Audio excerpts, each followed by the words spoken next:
I celebrate Christmas, so working on Christmas decorating. So one thing I wanted to show you is if you have an old wreath or just something that is like, it's been through it, it's had its moment, how to spruce those things up and how to use some things like old ornaments and repurpose them in a new way to help give new life into the old wreath. So this wreath I actually got for $2.99 at Michael's.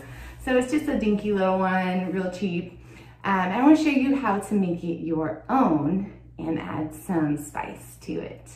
So first thing you need is something to work with in the way of old wreath. Next, you want to gather any sort of old ornaments, ribbons. You also need green pipe cleaners. They really don't need to be green, but you could also use floral wire. And if you have any decorative mesh, or even things like cookie cutters or matchbox cars or anything like that you just want to throw in, you can. You can also get these little things that, like at Michael's, that you stick into wreaths. So I'll show you more on that. Here we go.